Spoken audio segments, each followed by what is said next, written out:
Frequency Podcast Network. Stories that matter, podcasts that resonate. Please raise your right hand and repeat after me. I, Donald John Trump, do solemnly swear. I, Donald John Trump, do solemnly swear that I will faithfully execute that I will faithfully execute the office of President of the United States the office of President of the United States and will, to the best of my ability, preserve, protect, and defend the Constitution of the United States. The Constitution of the United States. So help me God. So help me God. Congratulations, Mr. Chair.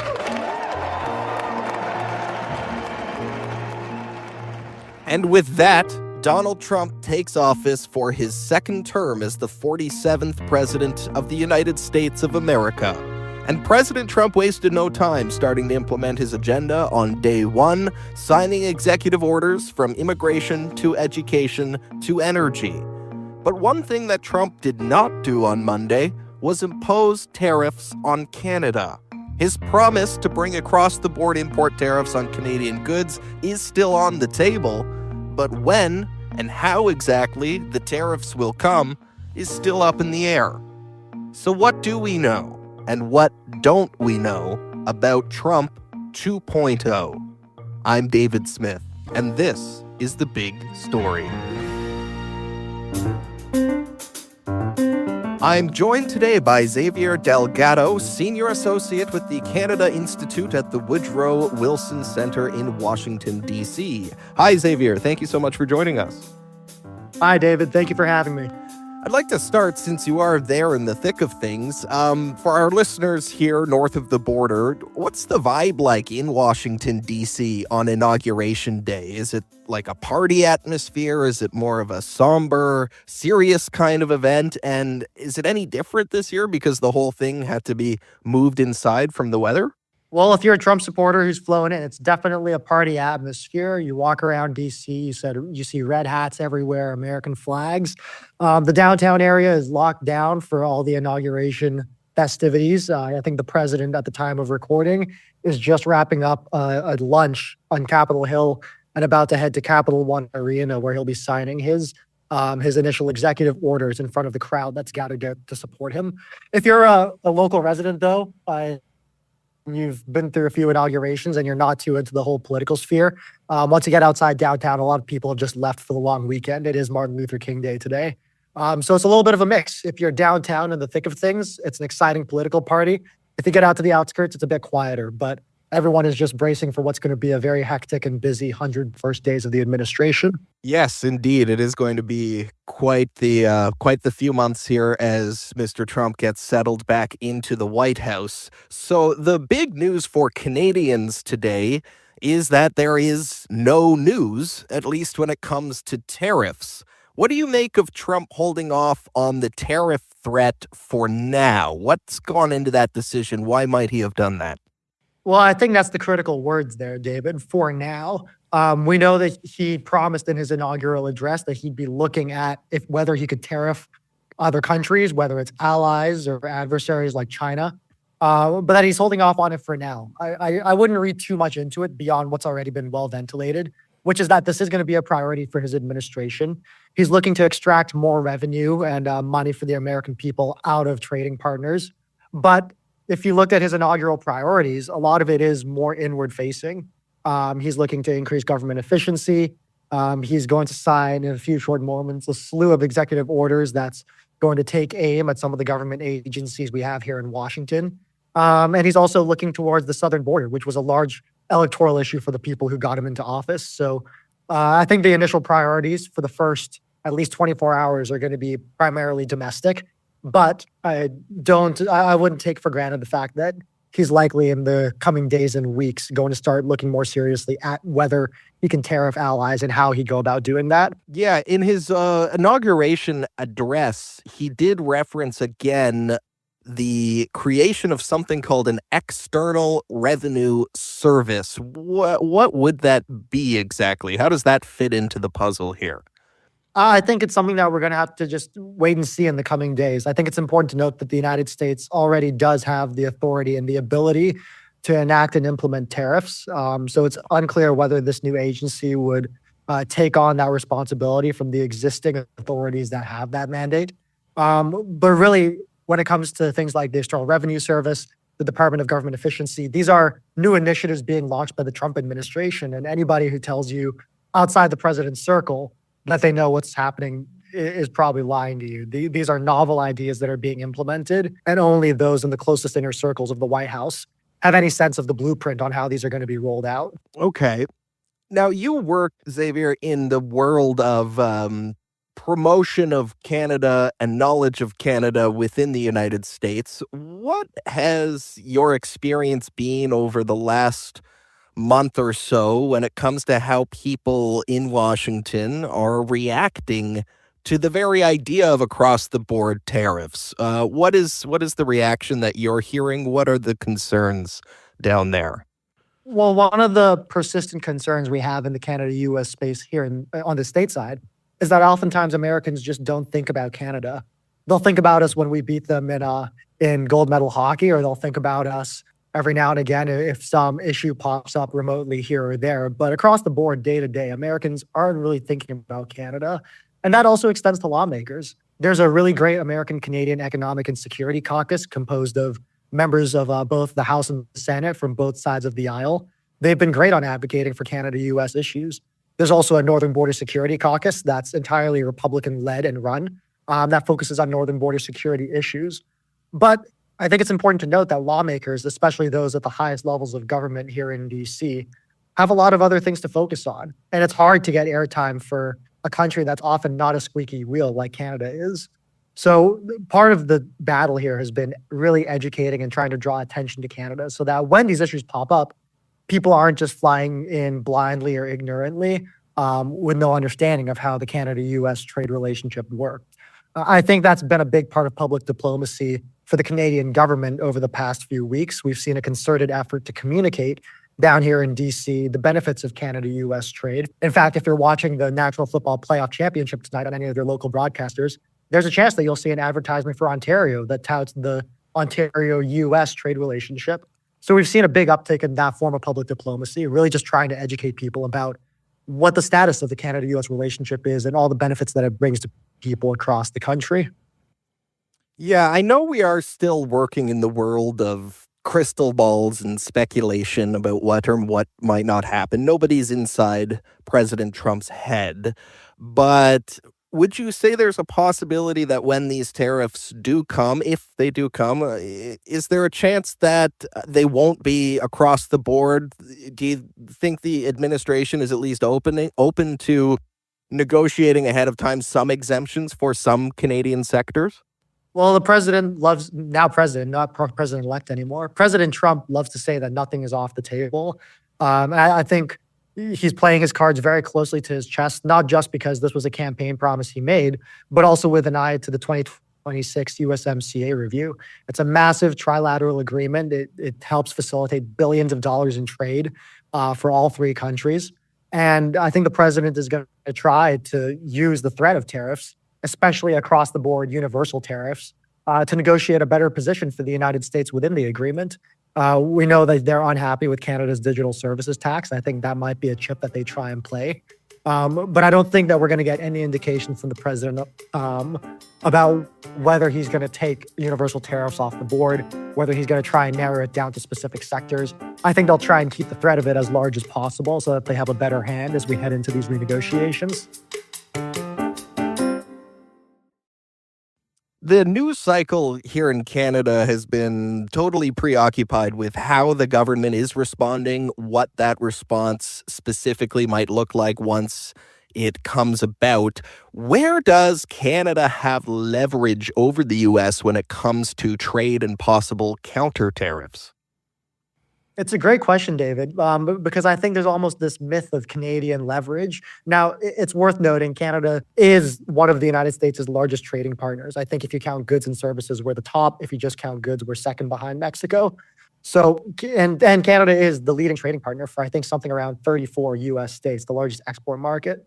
So Canada is a big buyer of U.S. goods. There's a lot of money that flows both ways across the border. Canada could use targeted tariffs to try and hit certain parts of the US economy that would be very painful for the Republican White House. Now, that being said, in doing so, they would likely also increase prices for Canadians, incur significant economic costs at home. And that's why I say this myth of Canadian leverage, because although Canada does have the means to hurt the US economy, it can't really do so without also hurting Canadian consumers. And especially with the political climate in Canada right now, of course, in the wake of Justin Trudeau's resignation, with unclear status about the future of the Liberal Party and when we'll head to a federal election, where the state of the economy is expected to be one of the leading factors driving voters to the polls. I'm not sure exactly to the extent Canada can leverage that economic toolbox to hit back at the United States. Although it certainly does help that the first ministers seem to be across the board relatively united in standing up to U.S. tariffs. Yeah, if I could ask you about the Danielle Smith factor, how is that being received? Is that as big a deal in terms of a show of unity or disunity? Is that hampering Canada's position as much as some people may be suggesting? Well, I think in any case, a unified front to the extent that it's possible would be the best situation for Canada. Danielle Smith standing out on energy exports, I think she's in a tough spot right now because energy is so crucial as an economic lifeline for Alberta. And even just putting it on the table could have economic ramifications for the workers working in the oil fields, in the oil sands, and in the energy sector. So as the Premier of Alberta, she's in a tough position. But as someone who is trying to step up and be a leader on the federal and national level, I don't think it helps that there's some disunity between the first ministers on what they're willing to put on the table to respond to the United States. But that being said, they'll have a lot of time to work it out. It seems the fact that tariffs aren't being enacted on Trump's first day in office gives Canada a little bit more runway than I think the federal government was expecting. And if they can continue to pull together and unify between all the first ministers, the provinces, the federal government, even the cities and the local authorities, there's a chance that we can get a really strong Team Canada response that was lacking in the run-up to the 2024 presidential election. Yeah, another question that I do have on the timeline of this whole thing, and you mentioned it, the uncertain future of the Liberal government in Canada. We are going to have an election at some point in 2025. What kinds of conversations happen between the government of Canada and a new U.S. administration, given that our government could very well be on its way out? Is there any sense on the Trump administration side of things was, well, we should really just wait until the new government of Canada is in place because these people we're talking to now might not be around in a few months? Is that a factor at all? I think it's definitely a factor. And again, the Trump administration, especially those that relate to foreign affairs, are going to have a lot of conversations in the coming weeks, not just with North America, but also the situation in the Middle East, tying up the situation in Eastern Europe with Russia and Ukraine, starting a reset of relations in the Indo-Pacific to counter China. Canada is on the list of priorities, but I don't think it's going to be the top priority in the first few days of the new administration. That being said, the fact that Canada seems to be in a bit of a disarray certainly does impact things. This is something I didn't realize until a few days after the Prime Minister had stepped down, David. But if we say that the first 100 days, as is conventional wisdom here in Washington, are the most important for a presidential term because of the momentum they have, because they work really hard to get their first priorities out of the way early on.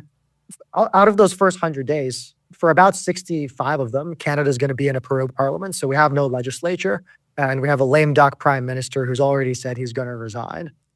And then if we have maybe the fastest election timeline possible, where say March 25th, the day after Parliament comes back, they enter an election period, and then we have the election on April 30th, which I think is the earliest date that you could have it. That's exactly 100 days. So we'll spend the entirety of the first 100 days of President Trump's term in office trying to sort out domestic politics in Canada. It's really not a great position for Canada to be in negotiating with an administration that's frankly skeptical of the value that they're getting out of the Canada-U.S. relationship. Very interesting. Okay, thank you for that. And in the interim, what role does the business community itself play in these trade disputes, in influencing the movers and shakers? Tariffs obviously hurt businesses on both sides of the border, whether it's tariffs on one side or both sides. So how much can industry leaders really impact the way that these negotiations may play out? Well, tariffs do impact trade and it impacts business on both sides of the border. But David, so does uncertainty.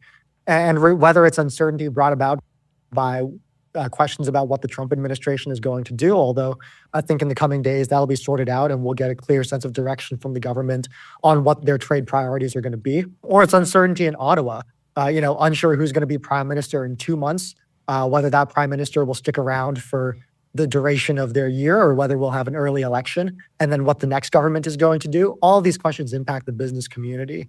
But they soldier on. We know that business advocates are here in Washington, D.C., trying to spread awareness about aspects of the bilateral trade relationship that are beneficial. The auto industry, of course, is one of those foundational pillars of Canada-U.S. trade. I know their representatives are here in Washington right now. I think education is going to be a really big role for the business community, talking to legislators here in D.C. and explaining how their business, A, impacts consumers and workers in congressional districts in states, in jurisdictions where elected officials should be paying attention. But also B, just more broadly, strengthens the country and strengthens the region so we can have a North America that's competitive with the rest of the world. So to tie a bow on it for today, I started the episode by asking, what do we know and what don't we know after Trump's inauguration? There seems to be a lot more that we don't know than we do know. It's the nature of the beast. What will you be watching for in coming days and weeks in this first 100-day period when it comes to Trump's communication, the communications of his administration, and his posture on the trade file? Are there any key items you're going to be looking for? I'm going to be keeping a close eye, David, on when we can get a nomination hearing for Trump's Trump's nominee to be the ambassador of the U.S. to Canada, Pete Huckstra. He's a former Michigan representative, formerly a U.S. ambassador during the first Trump administration. But as a former Northern Border representative, he knows the Canada-U.S. relationship really well. In fact, it's his lived experience. So I'm really curious to see when his confirmation hearing comes up. And during that confirmation hearing, how he addresses some of the questions about the United States' relationship with Canada. I'll be keeping an eye out to see in the coming days whether the administration starts talking about defense spending. It's been a long time issue for Canada. Every communique, whether it's from Danielle Smith or the rest of the first ministers or anyone else in the federal government, has acknowledged that Canada's inability to spend 2% of its GDP on defense, which it has previously committed to at the Vilnius Summit and the Wales Summit for NATO, is going to be a problem with this new administration, which has already been skeptical of Canada's contributions to the alliance. So I'll keep an eye out for that. But I think above all, I'm just going to try and follow as closely as possible as the president starts to enact policy in the coming days. Of course, the executive orders are one thing, but also keeping an eye on social media. He's well known to launch policy discussions on social media. He's on Truth Social. He's back on Twitter. I think he's going to be back on Facebook and certainly some of the other platforms that are out there. We'll start to see more of a Trump administration presence. Just keeping abreast of policy updates that might come from there, because this really is an administration that likes to launch these discussions online at any moment's notice. Okay, that is very interesting. So for listeners who want to stay up to date with the very latest, go right to the source. Keep an eye on Donald Trump's social media channels. Yeah, that's very interesting as well. All right, Xavier Delgado, thank you so much for your time today. Really interesting conversation. Hopefully we can connect again as we continue to follow the first 100 days of the Trump 2.0 administration. Thank you again. Thanks, David. Appreciate it. And again, that was Xavier Delgado, an expert on the Canada-U.S. relationship and senior associate at the Woodrow Wilson Center's Canada Institute, a policy research institute on Canadian affairs based in Washington, D.C. And that was The Big Story. You can send us feedback on this episode or any other episode by emailing us hello@thebigstorypodcast.ca or leave a voicemail at 416-935-5935. You can find us on the Seeker app or on any of your other favorite podcast platforms. Please rate, review, follow, and share. I'm David Smith. Thank you for listening.